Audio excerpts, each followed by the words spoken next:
Entry level मैं आपको बता देता हूँ, यही है 953.60 इस कैंडल पे, यानी कि इस कैंडल की हाई पे जो एक रेजिस्टेंस बना है फ्रेंड्स, यहाँ पे ओपन प्राइस मेथड से आप देख सकते हो।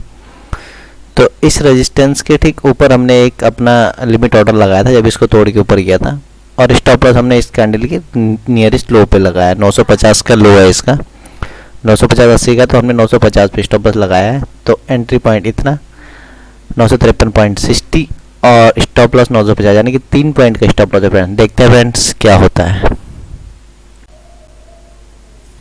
वेलकम बैक फ्रेंड्स, रिलायबिलिटी में आपका स्वागत है फ्रेंड्स। आप देख सकते हो कि हमने मॉर्निंग को जहाँ पे ये बाइंग किया था 953.60 पे, और स्टॉप लॉस हमारा जो 950 का था, इसलिए इस कैंडल के लोअर पे।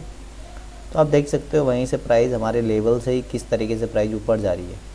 और फ्रेंड्स हमें लगता है कि इसमें 968 का लेवल ब्रेक होना चाहिए या 968 के लेवल तक जाना चाहिए। तो हम फिलहाल टारगेट को यहाँ पे मान के चलते हैं। तो मैं आपको एक चीज़ बताना चाहता हूँ फ्रेंड्स सॉरी, एक्चुअली इस मार्केट में जो सबसे इम्पॉर्टेंट पार्ट ऑफ गेम है, ये है साइकोलॉजी एंड मनी मैनेजमेंट। मैं आज आपको बताना चाहता हूँ। अब आप आज का छोटा सा एक एग्जांपल लेने की कोशिश करते हैं। इन सबको मैं डिलीट कर देता हूँ पहले, आपको चलो रहने दो, छोड़ो। तो साइकोलॉजी एंड मनी मैनेजमेंट क्या है फ्रेंड? अब सपोज दैट हमने ये आज ट्रेड लिया है, मैं ट्रेड का आपको क्लियरली बता दूंगा। ये जो ट्रेड लिया गया है फ्रेंड्स, तो आप देखोगे कि आज गैप अप ओपनिंग होने के बाद भी प्राइस ऊपर जा रही है, तो क्या कोई इसको यहाँ पे बाई करना चाहेगा? Number 1 point. ओके फ्रेंड, क्या कोई इतने हाई पे बाई करना चाहेगा? नंबर 2 पॉइंट, अगर आपका मनी मैनेजमेंट आपको अलाउ करता है और आपका टेक्निकल आपको परमिशन देता है, तो आप ये ट्रेड कर सकते हो। अगर आप देखोगे 5360 पे अगर हमने एंट्री बनाई है, तो 550 पे यानी कि 3.6 का हमारा स्टॉप लॉस है। तो अगर 6 में हमको अभी ये 63 समथिंग चल रहा है, तो 6 में लगभग 10 पॉइंट मिल रहा है। तो अगर 6 में 10 पॉइंट, अगर 3 में 10 पॉइंट देने की कोशिश हो रही है, तो 1:3 का ट्रेड तभी भी बैठता है फ्रेंड्स। तो अगर आप यहाँ पे एग्जिट भी करते हो, तो विद इन आप वो प्रॉफिट में हो। बट मैं जो आपको समझाना चाहता हूँ, प्लीज़ उसको थोड़ा कंसिडर करके समझने की कोशिश करिए।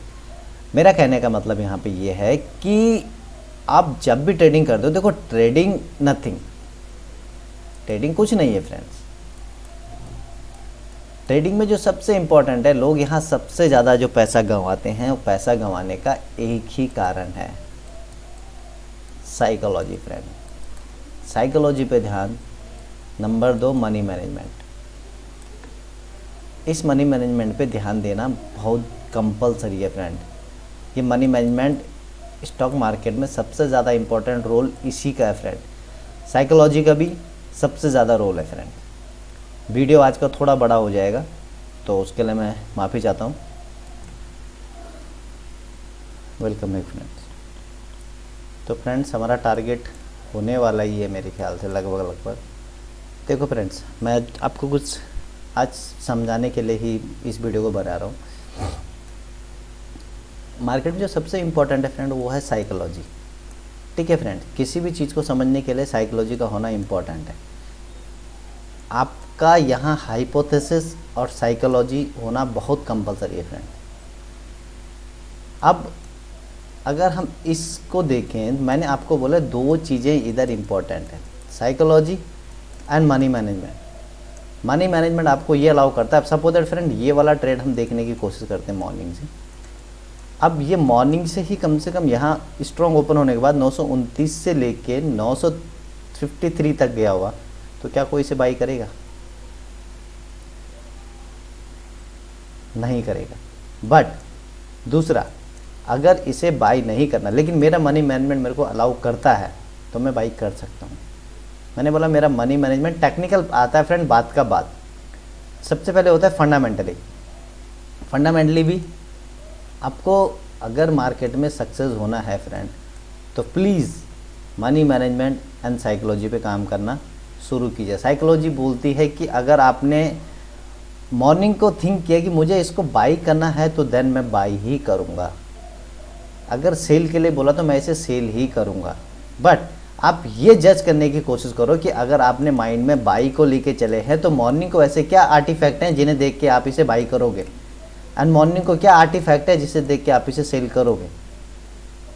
अगर आपको मार्केट में सक्सेस होना है इस स्टॉक मार्केट में फ्रेंड, देखो यूट्यूब पे कोई कुछ नहीं बताने वाला और ना ही यूट्यूब पे कुछ नॉलेज मिलने वाला है फ्रेंड। इंडिकेटर फिंडिकेटर लगा के कुछ नहीं होने वाला। अगर आपने मॉर्निंग को सपोज दैट इंडसइंड बैंक को मैंने कल के लिए थिंक किया था कि ठीक है इसमें वॉल्यूम का ब्रेकआउट हुआ है, प्राइस का ब्रेकआउट नहीं हुआ है, तो प्राइस का ब्रेकआउट नहीं है तो मीन्स ये वाली रेंज है, ये रेंज थी जिस रेंज को ये कल की डेट में तोड़ नहीं पाया था। राइट फ्रेंड, आज अचानक से नाइट को ऐसे फंडामेंटल में क्या चेंज आया कि इसने गैप अप ओपनिंग दे दी। तो गैप अप ओपनिंग देने का मीनिंग आपका आर्टिफैक्ट नंबर 1 कि प्राइस अगर स्ट्रॉन्ग ओपन हो रही है तो मीन्स आज डिमांड आने की संभावना है। डिमांड आने की संभावना है तो देन बैंक निफ्टी को देखा तो बैंक निफ्टी भी कहीं एक बुलिश मूवमेंट में ही है। राइट फ्रेंड, कल बैंक निफ्टी का एक हायर हाई बनाना, हायर क्लोज के साथ बंद होना, हायर वॉल्यूम के साथ बंद होना, मॉर्निंग को इंडसइंड बैंक का आप देखो कि इससे पहले भी एक आप काफ़ी लोग जानते होंगे ओपन प्राइस मेथड से जो रेजिस्टेंस बनता है, इस रेजिस्टेंस का विद वॉल्यूम ब्रेकआउट हुआ, अगेन एक रेजिस्टेंस बना उसका विद वॉल्यूम ब्रेकआउट हुआ। तो इसको कहाँ जाना है? अगर इसमें डिमांड नहीं है तो ये रेजिस्टेंसेस को ब्रेक करके ऊपर क्यों जा रहा है? अगर रेजिस्टेंस को ब्रेक करके ऊपर जा रहा है तो आप ऐसा नहीं देखो फ्रेंड, अगर ये नहीं होना चाहिए कि कभी भी आप रनिंग कैंडल में एंट्री बनाओ, आप अपने ऑर्डर को सेट करके रख दो। अगर प्राइस को वहाँ पे आना होगा तो प्राइस आएगी वहाँ पे। जब प्राइस इस कैंडल पे आ रही थी तो मैंने आपको उस समय वीडियो में बता दिया था कि आपका 53 इस कैंडल का हाई था 53.60, प्राइस वहाँ पे आई फ्रेंड। देखो आप 53.35 प्राइस वहीं से प्राइस लेके गई ऊपर।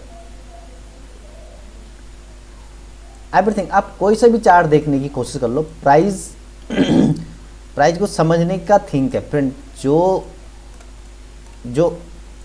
मेरे साथ हो रहा है मैं आपको वो फैक्ट बताने की कोशिश करता हूँ फ्रेंड, जो मेरा एक्सपीरियंस बोलता है। मार्केट कभी किसी का पैसा लेके नहीं जाती है, हम अपना पैसा यहाँ पे खुद डुबोते हैं।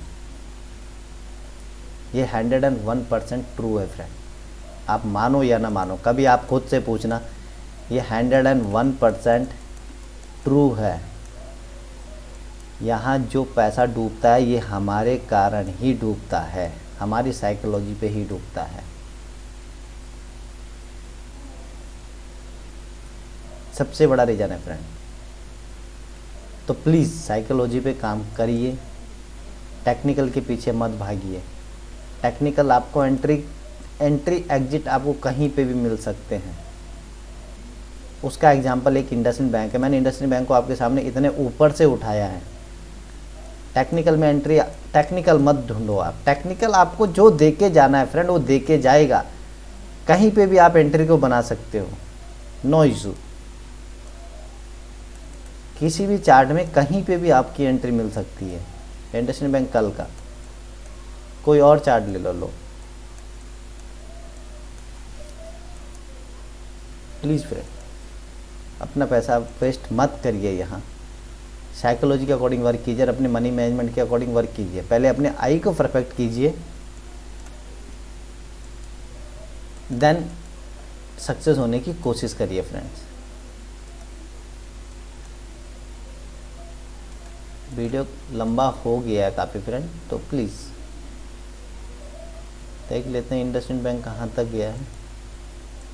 ये सॉरी, क्योंकि फ्रेंड इस मार्केट को जो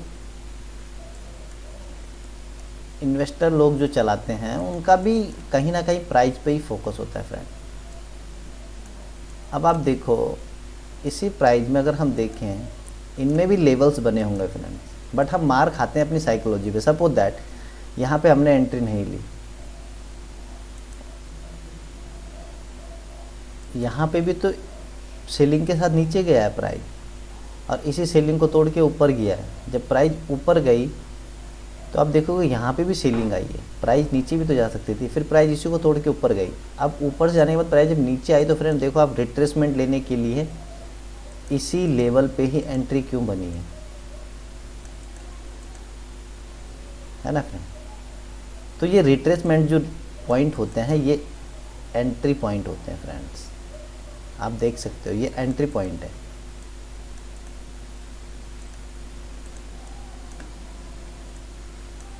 यहाँ पे देखो आप एक रेजिस्टेंस बना, रेजिस्टेंस के बाद इस कैंडल पे जो एक रेजिस्टेंस बनने के बाद वहीं से एंट्री आई है फ्रेंड, यहाँ पे देख सकते हो आप, वहीं से एंट्री आई है। तो ये पॉइंट फ्रेंड, एंट्री एग्जिट के पीछे मत भागो प्लीज़, साइकोलॉजी के पीछे भागो, साइकोलॉजी पे कंसिडर करना चालू करो friend. Thank you, have a nice day and bye bye.